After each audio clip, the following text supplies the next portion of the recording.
También perdimos una ambulancia de Cruz Roja y tenemos... Bueno, pues estamos corriendo porque acaba de haber una nueva explosión en esta zona, Matiz. Si tú escuchaste, alcanzaste a escuchar otra explosión, Martín. Martín, ¿me escuchas? Vamos a correr porque lo están logrando que corramos. Parece que es incontrolable el fuego y la explosión.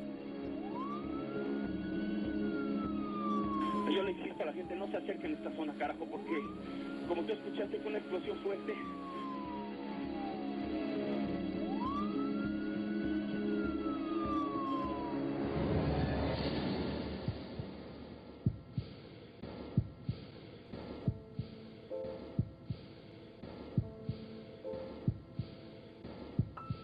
Un día como hoy, pero de 1999, toda la ciudadanía celayense se encontraba conmocionada por presenciar la peor tragedia en toda su historia.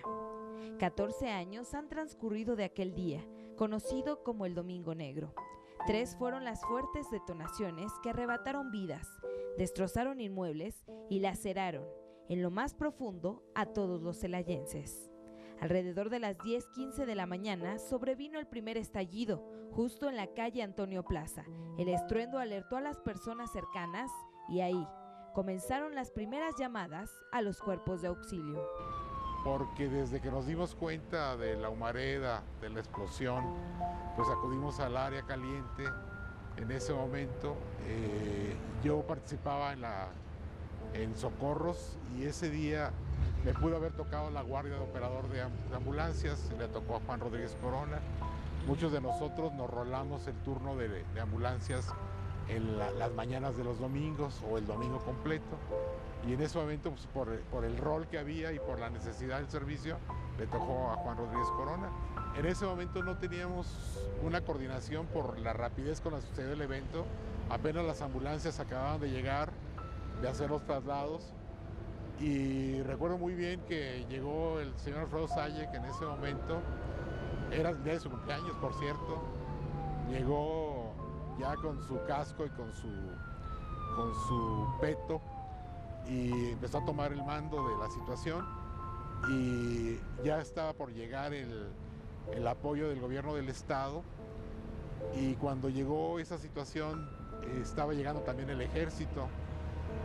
Del ejército recuerdo muy bien que llegó acordonando la zona y llegó prestando los primeros auxilios a los pocos heridos que ya había en ese momento, pero también fue muy importante porque de un momento a otro instalaron una cocina y había sopa caliente en un instante, de un momento a otro, y había agua fresca porque nadie se había preocupado pues de que en el transcurso de los minutos, las medias horas, las horas, pues también la gente que estábamos ahí necesitábamos algún apoyo, y el ejército fue fundamental la labor que ha hecho. Ese domingo me tocaba mi guardia en bomberos. Recibimos un reporte de una casa que se estaba quemando en la colonia de las Insurgentes. Yo iba a cargo de la unidad, la QR3. Fuimos a las Insurgentes y estábamos atendiendo ese reporte cuando policía nos reportó que en Antonio Plaza y la Media Luna tenían una explosión. Yo respondí y me trasladé de las Insurgentes pues a este punto precisamente. Veníamos 5 compañeros a bordo de la unidad y justo en ese momento fue cuando empezaron las explosiones o vinieron más explosiones que derivaron en la segunda explosión. Parece increíble, pero digo, estábamos a escasos 5 metros de la puerta de la barrotera y no escuchamos la explosión como tal. Sí, no sé si por la cercanía, hay gente que dice que la escuchó a kilómetros de distancia, ¿no? y nosotros no la escuchamos. En mi caso, perdí el conocimiento por lapso de, no sé, entre 30 y 40 minutos, tiempo que permanecí pues tirado. Cuando recobro el conocimiento, recuerdo que estaba, pues según mis cálculos, como a media calle, calculo 15 metros de distancia de donde estaba yo originalmente. No recuerdo cómo llegué a esa distancia. Sí, me empiezan a checar, un compañero de Cruz Roja me dice, ¿sabes qué? Tienes una herida muy grande en el pecho, ¿no? Déjame checar si no hay compromiso pulmonar y situaciones así. Me recuesta en la camilla y yo creo que todavía pasaron unos 15 o 20 minutos para que llegara una ambulancia, porque luego estaban con bastantes traslados, ¿sí? Posteriormente llega la ambulancia, reconozco al paramédico que me llevaba y pues le pregunto, ¿no? Manuel, ¿cómo estoy? Manuel, ¿qué tengo? ¿No? Y él únicamente me veía, ¿no? No me contestaba, ¿no?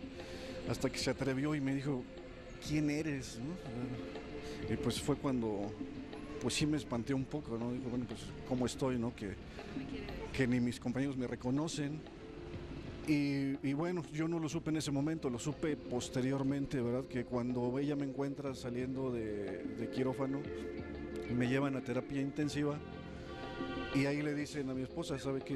Pues no hay nada que hacer, ¿sí? Únicamente hay que esperar, pues, a ver a qué horas, ¿no? se produce el deceso, porque está demasiado grave. En ese momento, pues no atina uno, es realidad lo que estoy viviendo. Y lo que hago es que volteo hacia atrás y venía una camioneta que antes era de la judicial, ahora son ministeriales, y venía un comandante que yo conozco ahí.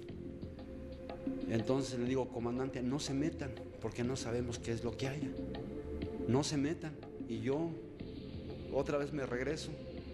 Y en ese momento que regreso, sale una muchacha de Carnitas Rodrigo quemada. Entonces yo la agarro y la saco de ahí y se la doy precisamente a los elementos de la policía ministerial. De ahí saco a un policía con toda la parte derecha toda destrozada, lo ayudo y lo saco. De ahí sacaría yo 9, 10 personas en ese momento. De ahí, pues a lo que uno podía en ese momento, porque pues, era tanto el caos. Creo que voy bien, muy bien. Ellos están allá, sé que me van a recibir cuando me toque partir. Me marcó mucho esto porque fue muy especial. Tuvimos que adoptar una responsabilidad grande, toda la ciudad, no nada más nosotros, sino toda la ciudad, una responsabilidad de conciencia, una responsabilidad de solidaridad, una responsabilidad de honestidad, en darnos cuenta que somos muy frágiles. No hay nada garantizado en esta vida. Tanto compañeros de Cruz Roja como de bomberos, todos de la policía, todos participaron de una forma realmente admirable. Al día siguiente, cuando estaban los sepelios, la ciudad conservó una solemnidad impresionante. Cuando circulaba el cortejo, la gente aplaudía, la gente en profundo silencio solemne, viendo el cortejo que estábamos pasando, compartiendo el dolor. Marcó a Celaya. Recuerdo que en la televisión se decía, y hasta el Vaticano mandó su bendición porque Celaya había desaparecido. Mis hermanos me hablaron, los que estaban en México me hablaron, porque sabían que yo cubría el lunes en la mañana. Pues que, oye, ¿qué pasó? ¿Cómo estás? No, yo estoy bien. No hacía otros, pero... En esos momentos pues ya seguimos, ya llegaron más compañeros y empezamos a trabajar, pero ya cuando vuelvo a regresar y ya, pues como que ya uno reacciona y ve la magnitud de las cosas, pues yo llego a donde está la ambulancia y veo a mis compañeros caídos. Tal vez fue lo que más impactó. Porque pues uno ha estado en muchas cosas. Sí, bueno, en ese famoso Domingo Negro, yo me encontraba en mi casa, que se encuentra aquí a unas cuantas cuadras de aquí de lo que es el mercado El Dorado. en los edificios. Entonces, lo primero, pues yo me encontraba desayunando y lo primero que escuché fue un estruendo muy fuerte que se impactó en los cristales del otro edificio, que al salir me asomé y 2, 3 cristales estaban reventados. Fue tan grande la magnitud que pues hasta allá cimbró los edificios. Entonces lo primero que hice fue pues ponerme ropa de Cruz Roja, salir corriendo desde la casa aquí a 2, 3 cuadras, y a la hora de tratar de llegar a lo que es aquí a Antonio Plaza, yo entro por la calle de Francisco Villa, y esto para mí ya era como una zona de guerra. Ver aquí ya de cerca el hongo del humo, ver mucha gente tirada, pues era impactante. O sea, pues como lo hemos dicho, el que no lo vive pues no sabe de repente cómo contarlo. Muchas veces uno lo ve como en las películas, y ya cuando al llegar aquí pues es una impresión el ver tanta gente tirada, que yo en ese momento pues sí no salí con botiquín y empezar a ver qué era lo primero que podía hacer, tratar de evaluar una escena donde pues era imposible porque era la cantidad de gente. Ya cuando me acerqué aquí a donde se encontraba precisamente el camión de bomberos, ya no me pude acercar más. Entonces lo que empecé a hacer fue hacer como un barrido con gente que empecé a ver que estaba pues viva, tratar de ayudarla. Ok, pues fue un domingo de mi guardia ordinaria. Se recibieron varias llamadas en lapsos de minutos, todos apuntando hacia la calle de Antonio Plaza, específicamente frente a la central, diciendo que se estaba quemando, diciendo que había explosión, diciendo que un tanque de gas. O sea, sí fueron varias cosas las que nos fueron reportando, y bueno, se toma la decisión de salir una de nuestras unidades con un personal, una persona extra, por la magnitud. Nosotros entramos por Constituyentes dando vuelta por Antonio Plaza. Llegamos directamente unos metros antes de donde era la explosión, porque nos detiene bomberos y nos indica que ya todas las personas están de la acera de enfrente. Entonces nos bajamos. Recuerdo muy bien que cerré la puerta y le dije a Alejandra Acevedo que se bajara hasta donde el operador se detuviera. Entonces así fue. Cuando empiezo a revisar a la segunda o tercera persona, porque íbamos a hacer un barrido para ver cuáles eran los más críticos en cuanto a pacientes, es ahí cuando viene la segunda explosión. ¿Ustedes estaban ahí entonces? Así es, yo estaba casi enfrente de lo que era el local que tuvo la explosión, de la acera de enfrente. El tianguis de los domingos con otro hermano, generamos la búsqueda de mi hija, la encontramos gracias a Dios a salvo, todavía con muchos vestigios, y estando en aquel lugar surge una segunda explosión muy fuerte.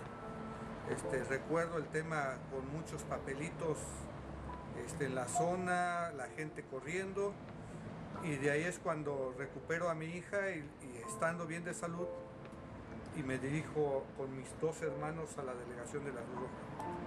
Recuerdo muy bien la advertencia de mi hermana, que dijo: van a ir a la delegación, pero me prometen una cosa: no se van a meter a la zona de explosiones. Fue cuando yo determino, al único que le pedí permiso en ese momento fue a mi papá. Le dije: ¿sabes qué, jefe? Me voy a meter. No, espérate, vamos a ver qué hay. No, porque ahí estaba mi papá inclusive en esa reunión. Él no era socorrista tampoco, pero estaba dispuesto a ayudar. Entonces le dije: me voy a meter. No, pues espérate. Dije: estate tranquilo, me voy a meter. Ya fue cuando tomé la palabra y empezamos en ese momento a generar la organización de ese segundo puesto.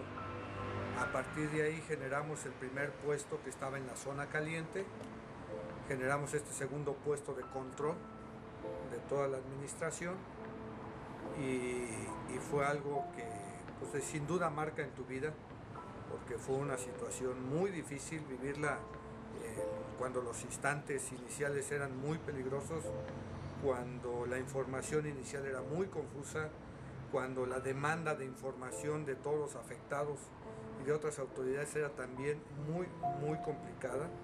Entonces empezamos a tomar ahí y las circunstancias nos hicieron tomar en ese momento ese centro de control inicial. Fue así como participamos y yo recuerdo que fueron 3 días completos con sus noches que estuvimos participando en ese lugar.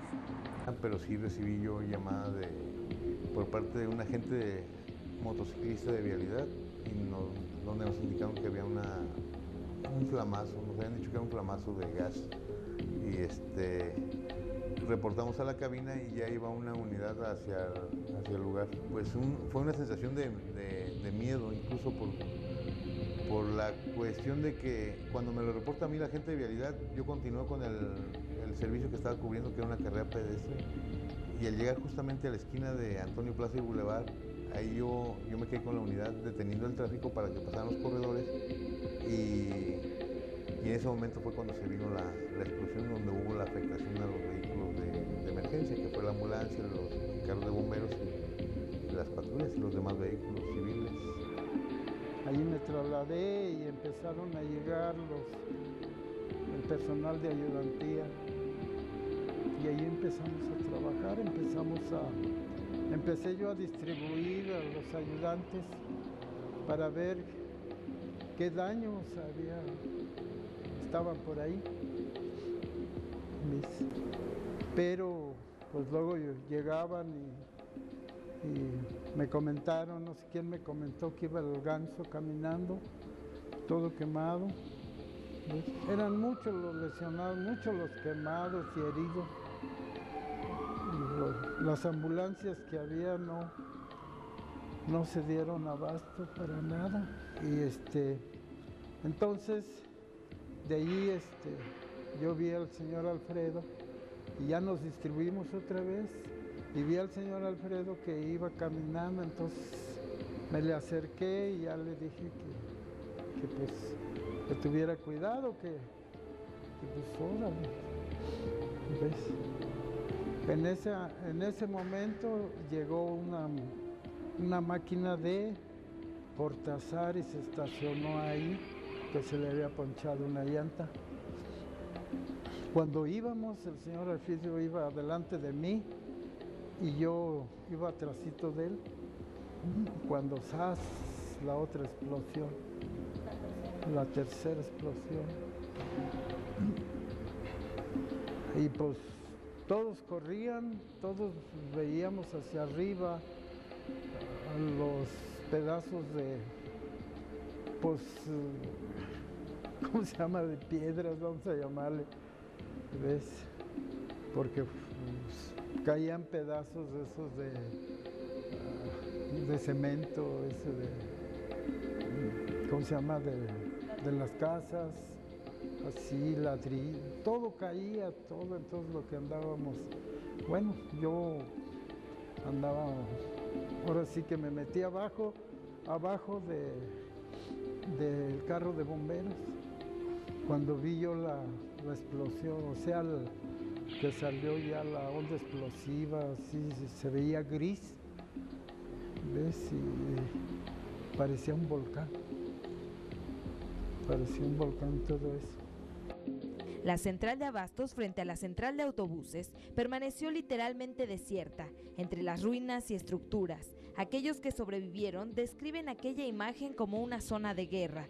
Una gran cantidad de personas perdieron la vida de inmediato, mientras otras muchas luchaban por ser auxiliadas de entre los escombros. El ejército llegó al lugar para tomar el control de las operaciones de rescate, ya que hasta el momento se desconocía qué había provocado las explosiones. Las labores de rescate avanzaron al transcurrir de las horas. El gimnasio de la Deportiva Miguel Alemán fue habilitado como morgue temporal. Yo la ambulancia cuando me bajo veo que sigue de frente hacia la media luna de la central. La pierdo yo completamente de vista. De ahí yo me quedo, no sé si actualmente, pero antes era una bodega de pañales. Enfrente de esa bodega de pañales estoy yo revisando a 2 o 3 personas. para ver cómo se encuentran y ver a qué personas primeramente nos tenemos que trasladar. Pues bueno, al inicio no hay algo que te diga así se siente una explosión. No se sabe qué es una explosión hasta que se vive en carne propia. Yo empiezo a ver todo lo que es gris y café con puntos rojos. Respiro y quema. Quiero ver y quema. Entonces sí es un estruendo muy fuerte que realmente si uno no abre la boca, es mucha la presión y mucha la vibración que se siente todo lo que es el tórax, ¿no? Todavía soy sincero, hasta esa altura no sabía que había explotado algo. ¿Por qué? Porque uno no conoce, vaya. Sí uno ve en la televisión o como sea, pero vivirlo es muy diferente. Nada más empiezo a sentir que empiezan como a golpear, y ya cuando trato de ver, porque es un calor muy extremo, quema al intentar abrir los ojos y ver, es que se están quemando los ojos, al igual que al respirar. Ya nada más empiezas a ver pedazos de piedra, de ladrillo, y empiezan a golpearte, ¿no? A un lado de mí yo me cubrí en una camioneta, me tocó ver nada más como un coche como que se empieza a contraer hacia adentro del calor, y bueno, de ahí ya no me muevo porque al desconocer qué es lo que está pasando alrededor mío me protejo con la camioneta, ¿no? Hay un golpe que le pega a la camioneta, a la caja de la pick-up, que esa piedra hace que yo también me caiga, ¿no? Ya cuando yo reacciono, veo a la caja de la camioneta con una piedra y tiene, bueno, la lámina está abollada, y es a mí lo que me tira al suelo. No se escucha nada, o sea, cuando pasa todo eso y como que se tranquiliza, yo no escuchaba nada más que un bip en los oídos, interminable. Se ve todo gris, se ve todo café, como si fuera mucha neblina. Volteo hacia los lados, bueno, y veo gente mutilada. Entonces ahí empezar a revisarse uno mismo, ¿no? O sea, mis brazos, mis piernas están bien. Una de mis rodillas está completamente hacia otro lado, y bueno, a caminar, ¿no? Ahí el sentido de sobrevivencia es el que gana, y es a salir porque yo pego contra la cortina de la bodega de pañales, y es a tratar de salir, ¿no? Cuando me incorpore a tratar de caminar, pues veo que la poca gente, principalmente policías, están corriendo con niños en brazos, o están corriendo con personas ayudándoles a salir de ahí sin saber realmente qué es lo que había pasado, ¿no? Yo en ese momento trato de buscar la ambulancia, trato de buscar a mis compañeros, no encuentro a nadie, no veo a nadie, yo nada más veo la camioneta de bomberos pegada hacia una de las paredes de la central, así es como yo lo recuerdo, y está incendiada. Entonces yo no entiendo por qué o qué fue lo que pasó, ¿no? En ese momento se pierde toda la noción del tiempo y del espacio, y aún así no alcanzo a comprender qué fue lo que pasó, por qué la camioneta está quemándose, por qué están las puertas abiertas y está quemados los asientos. No encuentro el por qué.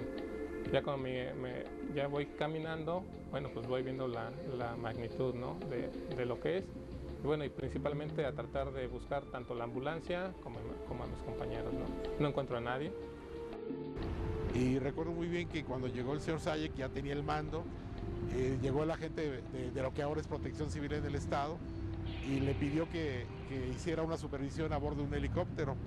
Y el señor Sayek prefirió quedarse en tierra y me asignó la tarea de subir al helicóptero. Ver la escena desde el aire, pues era impactante, ¿no? La palabra es esa. Recuerda uno las fotografías del Líbano o de los lugares donde ha habido guerra, y fue muy impactante verlo desde arriba. Yo recuerdo muy bien dos escenas muy interesantes, ¿no? Desde el aire se podía ver a los bomberos en una actitud heroica con el pitón de la manguera empujando el fuego, y era una situación muy interesante, pues por la naturaleza del heroísmo de los bomberos. Recuerdo muy bien que me tocó ver en el área de Constituyentes y alcancé a contar más de 100 ambulancias estacionadas.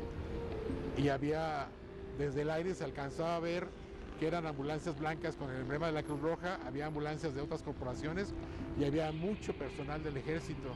Y yo alcancé a contar arriba de 100 unidades que a la vuelta probablemente en las siguientes 2 horas había pues el equipo y el material para responder a la contingencia de manera adecuada.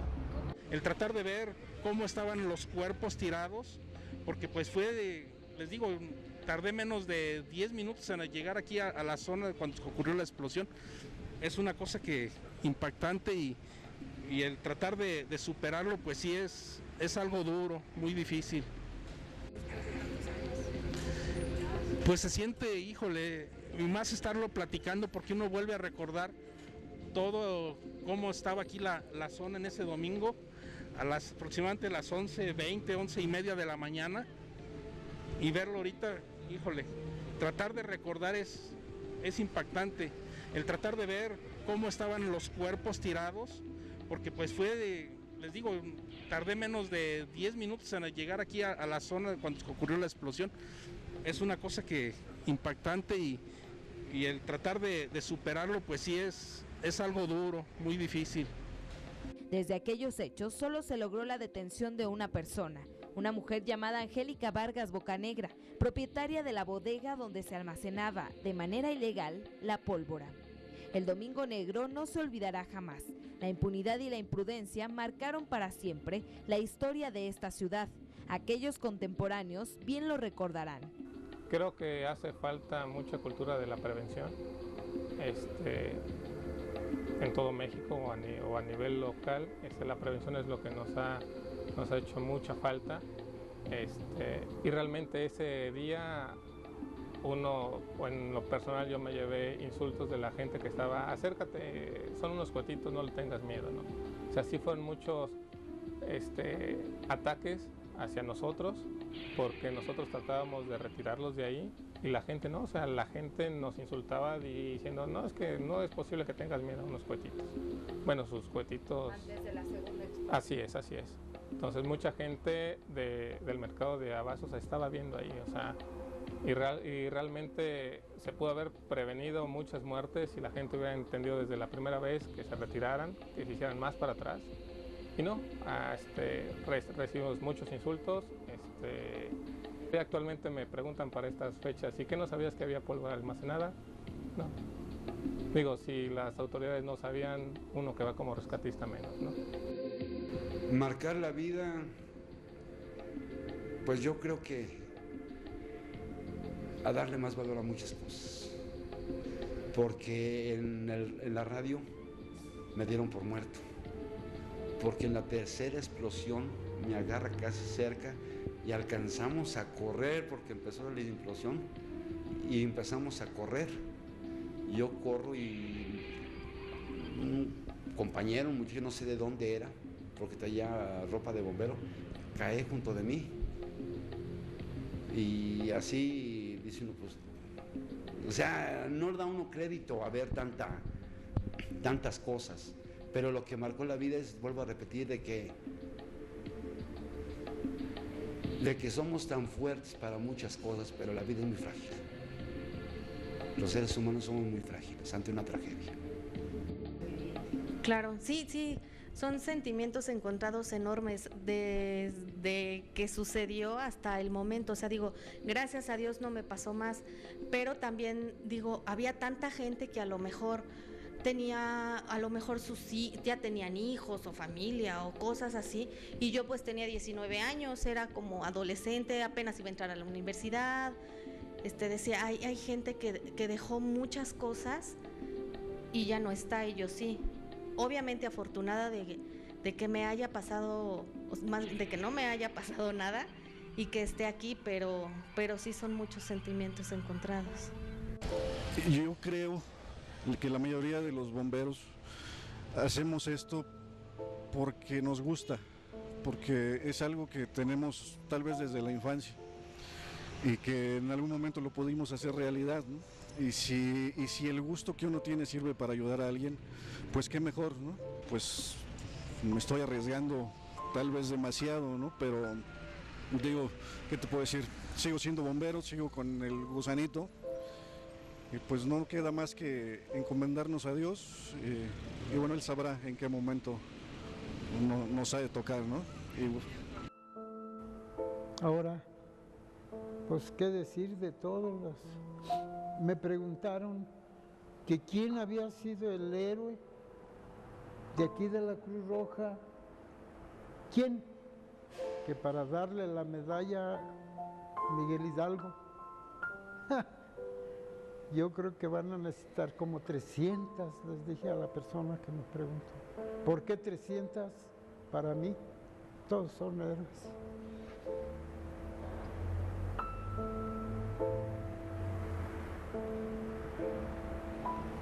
¿Y cómo fue? Hoy se tiene como un deber recordar lo ocurrido y actuar conscientemente para no repetir la historia.